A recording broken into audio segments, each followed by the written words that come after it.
It was raining the night my parents disowned me. Not just a gentle drizzle, but the kind of storm that feels like the sky is grieving with you. I stood on their porch, soaked to the bone, clutching my 5-month-old twin daughters in my arms. My voice was from pleading. Please just let us in just for tonight. But my father's eyes were cold. My mother wouldn't even look at me. You chose disgrace, she said. Then the door closed. That was the moment I knew. I had no family left. I was a divorce, a stain on their perfect image, and now just a girl in the storm with 2 babies and nowhere to go. But what I did after that, even they couldn't have imagined. And I promise you, neither will you. The rain soaked through my coat, turning it heavy and useless.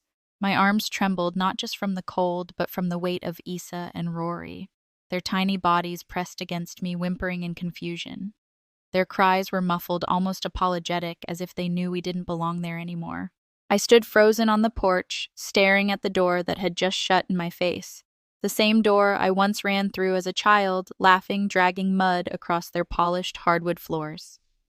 Now it was a wall, a barrier between who I used to be, the perfect daughter, the honor student, the church volunteer, and the woman I'd become in their eyes. Broken, tainted. I wanted to scream. I wanted to kick that damn door until my knuckles bled. But my babies needed calm. They needed safety. And I had neither. I looked around the quiet neighborhood. All the houses were dark, the only light coming from the flickering street lamp across the road. I had no carrot, was with Brandon, my ex. No wallet hit was in the diaper bag I'd left inside the house. Thinking I'd only be a minute, just my phone in my coat pocket dying at 7%. I scrolled through my contacts. Not many names felt safe anymore. Most were tied to Brandon's world or my parents. I hesitated, then called Leah. We hadn't spoken in months. She was my college roommate, now a nurse in Tacoma. I didn't even know if she'd pick up. She did. Natalie, her voice was groggy with sleep. Are you okay? No, I whispered, my teeth chattering. I'm outside my parents' house. They won't let me in. It's pouring. The girls are cold. I don't know where to go. There was a pause, then the sound of sheets rustling. Text me your location. I'll come get you. Give me an hour. I hung up and slid down the porch railing, curling myself around Isla and Rory, tucking their faces into my chest. I sang the soft lullaby my mother used to hum when I was sick. Even though the sound of her voice now made me sick, I waited in the storm, shivering numb. And then, like a miracle, headlights cut through the dark. Leah's old Subaru came rolling down the block, splashing water across the curb. She jumped out with a blanket in her arms, her face full of disbelief and fury. Oh my God, Nat! She wrapped us up and led me to the car. I didn't say a word, but I felt something shift inside me. They had closed their door. But maybe that wasn't the only one in this world. Leah's apartment was small, barely 700 square feet. But that night, it felt like a palace. Warm air hit my face the moment we stepped in, and for the first time in hours, I could feel my fingers again. She helped me peel off the soaked coat and handed me a towel. Go sit, she said, already heating a kettle. I'll find something dry for the babies. I tried to say thank you, but my throat burned with exhaustion. Instead, I just nodded and dropped onto the worn gray couch, clutching Isla and Rory to my chest. They'd finally fallen asleep during the drive, but their cheeks were still cold, little foreheads damp from the storm. Leah returned with a couple of soft baby onesies she'd kept from her niece. They'll be too big, but it's something. I stared at her wide-eyed. You kept baby clothes? She shrugged, just in case someone needed them. I don't know if it was the kindness, the warmth, or the adrenaline crashing all at once, but I started crying. Not the silent, dignified tears I'd grown used to since the divorce. These were raw, heaving sobs like something had broken loose inside me. Leah sat next to me without a word. She didn't try to fix it. She just let me cry, then held the babies while I showered. I stood under the hot water, watching dirt and pain swirl down the drain. I felt hollow, grateful, but hollow. When I stepped out, the apartment was quiet. Leah had set up a makeshift sleeping area on the living room floor, with cushions and a folded blanket for me, a laundry basket lined with towels for the girls. She handed me a mug of chamomile tea. You don't have to talk now, just rest. I stared at the floor. Leah. I don't know how long I'll need to stay. You'll stay as long as you need. No one should be left outside in the rain, especially not you. I nodded, biting my lip to keep more tears in. I felt like a ghost of myself, the confident, curious reporter who once ran into danger for the story. The wife who decorated a nursery in soft yellow and coral, dreaming of lullabies and first steps. Now I was just a girl with nothing except 2 daughters and a friend who still remembered me. That night I lay on the floor listening to the soft breathing of my girls. My bones ached. My heart throbbed. But there was something new, too. Not hope exactly, just stillness. A pause between what had been destroyed and what might come next. And sometimes, in the rubble of everything you lose, you start to see what might be built. Not a house, but a home. The first morning at Leah's, I woke up to the sound of Isla coughing softly. Sunlight filtered through the blinds in soft strips, warming the edge of the blanket on the floor. My back ached, my neck was stiff, but I was alive and my daughters were warm. I sat up slowly and looked around. The diaper bag Leah had bought yesterday sat by the wall, stocked with essentials. Formula wipes, tiny diapers. It was more than I had when I'd left my parents' doorstep. Leah was already gone, her scrubs folded over a chair. A sticky note on the fridge read, "You've got this." I left coffee and oatmeal. Call me if you need anything. I wanted to believe her, but the truth was I had no job, no money, no plan. Brandon had drained our joint account months ago and disappeared into his new, simpler life, as he called it, a 1-bedroom downtown with the intern he'd been sleeping with. My name was still on the lease. My credit was shot, and I had no energy to chase legal battles while juggling 2 infants on 4 hours of broken sleep. So I did what I could. I cleaned Leah's apartment, every corner, every plate. I cooked simple meals, mostly out of guilt for occupying her space. I rocked Issa and Rory through the long nights when teething or stomach gas made them scream for hours. I didn't sleep much. I didn't cry anymore either. I was too tired for that. I started writing again. Not for work, not for anyone, just in a beat-up leather notebook Leah had found in a thrift store. I wrote about the porch, the rain. My mother's eyes like stone. The way Rory reached out in the dark, trusting that I'd still be there. And the truth was, I was still there. Not whole, not strong, but standing. Each day bled into the next. I counted bottles, folded onesies, scrolled through job listings I had no mental space for. I avoided mirrors. I hated the way I looked. Eyes sunken, hair unwashed, a body that still hadn't returned from pregnancy. One evening, Leah came home to find me staring blankly at the TV. Issa asleep on my chest. "You need out," she said gently. "Not out of here, but out of this fog." I nodded, but I didn't move. Then she handed me a flyer. Writing workshop for women. Free Saturdays, local library. I thought of you. She said, "You used to be fire. Maybe the embers are still there." That night, after she went to bed, I sat alone with the flyer in my hands, turning it over and over. Something flickered inside me, no quite flame, but maybe a spark. Maybe the story I was living wasn't over yet. The library was just 3 blocks away. It took me almost a week to gather the courage to go. I stood outside its doors one Saturday morning, clutching the stroller with Issa and Rory bundled inside, both asleep. My heart thudded against my ribs like it didn't want to enter. I hadn't sat in a room of strangers since before the twins were born. Before the divorce, before I became that girl, the one with too much baggage and no future, but Leah's voice echoed in my head. "You used to be fire." I stepped inside. The workshop was in a small community room, in the back 10 folding chairs in a circle and a whiteboard that read, "Your story matters. Let's begin." The instructor was a soft-spoken woman in her 50s named Joy. Her eyes crinkled when she smiled. She welcomed me without questions, motioned to a chair, and said, "You're exactly where you need to be." The session started with a simple prompt. Write about a moment that changed everything. My pen hovered over the page, and then I wrote fast, raw, messy. I wrote about the rain, the porch, the cold rejection. I wrote about Isla's shiver and Rory's tiny cry, about the silence that followed the slammed door. When I looked up, the room was silent. Joy had asked us to read our work aloud, and somehow I heard myself say, "I'll go." My voice trembled at first, but I kept reading. No one interrupted. No one looked away. When I finished, there was a long pause. Then someone whispered, "God, that was real." A woman across the circle, probably in her late 30s, shed tears in her eyes. "I've been through that too," she said. "Not the rain, but the rejection. It hit me like a breath I hadn't taken in years. I wasn't alone." After the workshop, Joy pulled me aside.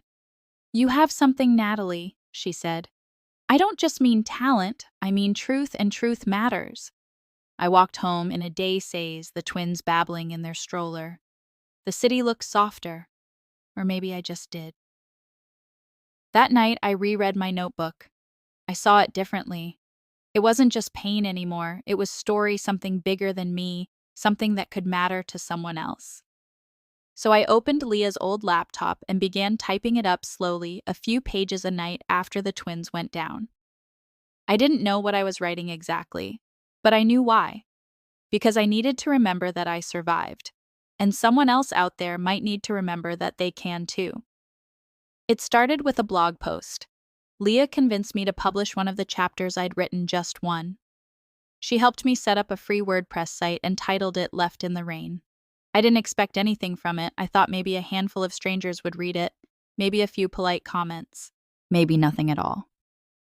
But within 24 hours, the post had over 20 views. By the end of the week, 180. It wasn't the numbers that shook me, it was the messages. My father did the same to me when I left my husband. I cried reading this. I was that girl on the porch once. I thought I was alone. Thank you. I read every comment with my hand over my mouth, stunned that something so personal could echo in the hearts of so many. A journalist from a small online women's magazine emailed me. "Would you be willing to share more of your story in an interview?" I hesitated. I didn't want to be a symbol. I didn't want pity. I just wanted to be heard.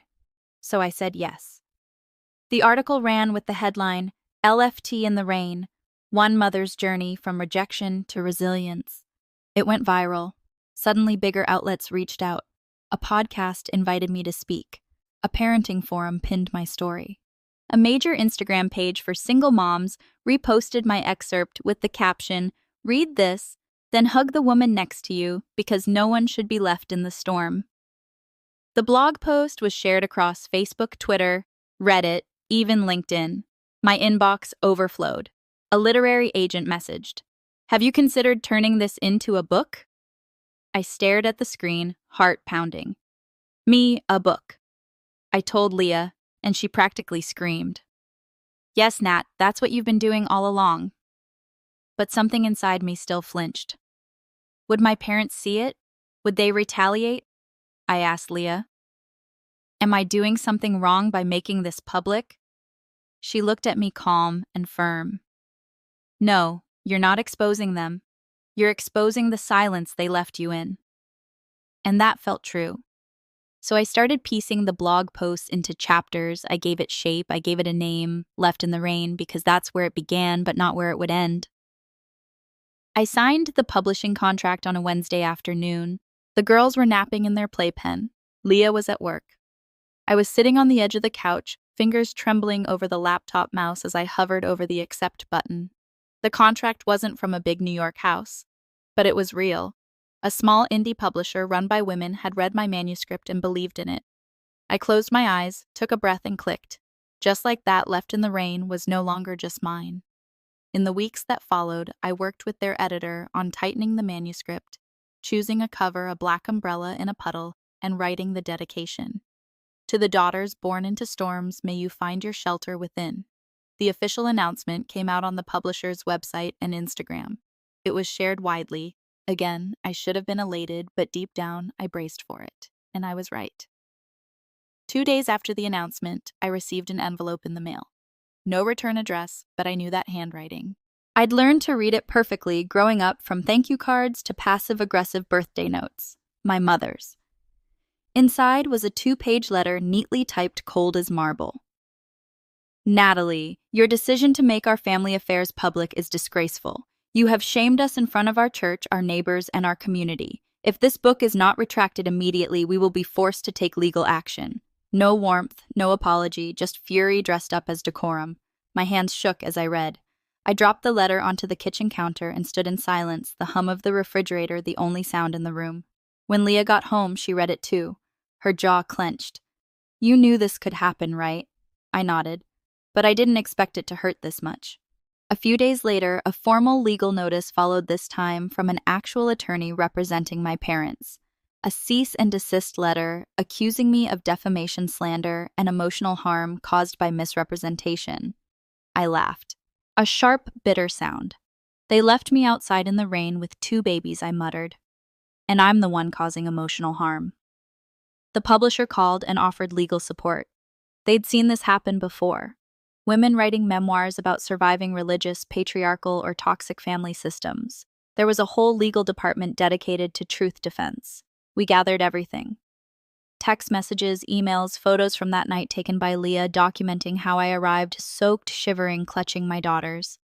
And I still had the voice memo I'd recorded the next morning when I called my mother and asked why. She'd said flatly, "We can't be associated with failure. That's not who we are." That recording would soon be played in court. The lawsuit became public. A local journalist covering women's issues picked it up. The headline read, "Parents sue daughter for telling the truth about being left in the rain." It spread like wildfire, not just because of the drama, but because it struck a nerve. Thousands of people, especially women, began sharing their own stories. Hashtags like "left in the rain" and "not your shame" started trending. Book pre-orders skyrocketed. And my parents, they tried to lay low, but the damage was done. People in their church began asking questions. Their neighbors whispered behind hedges. The more they tried to silence me, the louder the story became. In court, their lawyer argued that I had defamed them, cost them social standing, and painted them as cruel. Our defense, the truth. The judge listened to everything. The voice memo, the letter, the blog post, Leah's testimony, and the photo of me on that porch, drenched pale, holding Issa and Rory like shields against the world. The verdict came swift and strong. This book is not defamatory. It is protected speech rooted in lived experience. Case dismissed. When the gavel fell, I didn't cheer. I didn't cry. I just turned to Leah and whispered, "I can finally exhale." My parents didn't look at me once, but I looked at them and I saw exactly what they were now. People who cared more about perception than love about control, than compassion about silence, than truth, and I would no longer carry their shame. The courtroom emptied quickly after the verdict, but the silence it left behind stayed with me. I stood in the hallway outside, holding Isla's stuffed bunny in one hand, the court document in the other. My legs felt like sand. My breath came shallow. I just won a legal battle against my own parents, but it didn't feel like victory. It felt like a funeral. Not for them, for the version of me who still hoped they'd change. Leah touched my shoulder gently. "You okay?" I nodded. "Just tired in the bones." That night back at the apartment, I tucked the girls into bed and sat by the window staring out at the Portland rain, gentler now, like a quiet exhale. The internet, however, was anything but quiet. The news of the court case lit up social media again. Only this time, people weren't just sharing my story, they were telling their own. Women, men, adult children, survivors, arranged daughters, gay sons, abused spouses, people who'd been gaslit, cast out, erased because they didn't fit the script their families had written for them. One comment hit me like a lightning bolt. Her parents didn't just sue her, they sued their own reflection because they hated what it revealed. I reread it 3 times. That was "it wasn't it." They didn't hate me. They hated that my truth made them visible to the world in a way they couldn't control. The next morning, I got a message request on Facebook from a name I hadn't seen in years. Aunt Clara. She'd always been the quiet sister, the one who stayed on the sidelines during family gatherings. I braced myself as I opened the message. "Natalie, I read your book. I believe every word. What they did to you was cruel. I'm sorry I didn't speak up back then. I'm proud of you now." My eyes blurred. More messages followed. Former neighbors, old classmates, even a Sunday school teacher. Not all supportive, but enough to know I wasn't just shouting into the void anymore. But the most surprising moment came when Leah and I walked the twins through the park a few days later. A woman in her 50s approached us hesitantly, holding a copy of Left in the Rain in her hands. "Are you her?" she asked, eyes glassy. I nodded slowly. I am. She looked at me like people look at survivors of fires or floods, like someone who lived to tell the tale. My daughter left an abusive marriage last year, she said. I told her she was embarrassing the family. But after reading your book, I called her. I apologized. Thank you. She hugged me. A stranger, but not really, because that's what truth does at Ripples. And sometimes the people it reaches aren't the ones you wrote it for. A few months after the court case, we moved. It wasn't far, just across the river, to a modest 2-bedroom bungalow with peeling white paint and a crooked mailbox. But it was ours. The first space that belonged solely to me and the girls. No shared walls, no ghosts in the hallway. Leah helped me move in. She cried when she saw the nursery I'd painted soft lavender with hand-drawn clouds across the ceiling. You did this by yourself, she asked. I smiled. No, I did it with myself. We hung up art the girls had finger-painted, planted daisies in the tiny front yard, built bookshelves from scratch. One wall of the living room held framed copies of both editions of Left in the Rain Elf, published and reissued. Another held photos of Ella and Rory in every stage of babyhood, laughing, growing, thriving. And next to those, a photo of me, no makeup wind in my hair, holding both girls in a field of sunflowers. The caption, not perfect, just free. I released a second book 6 months later. It was called The Quiet Revolution, Letters from the Porch. Less memoir, more reflection notes on rebuilding, on loneliness, on power that doesn't look like shouting. It reached women's book clubs, therapists, waiting rooms, high school guidance counselors. Not viral, not flashy, just steadily needed. I turned down most interviews now, not out of fear, but because the story had done what it needed to. I didn't need a spotlight. I just needed a life. And I had one. Mornings were slow serial cartoons, sticky fingers pulling at my shirt. Afternoons were library visits, garden hose play, and the never-ending ritual of no Rory crayons are not food. Nights were quiet. I'd sit on the porch with tea, listening to the wind. Sometimes rain would fall again, tapping the roof gently. But this time, it didn't feel like judgment. It felt like memory, a story I had lived through and walked out of. One evening, Isla looked up at me and asked, "Mommy, where do rainbows come from?" I kissed her forehead and whispered, "From storms that didn't win." And I knew with every breath we weren't just survivors, we were home.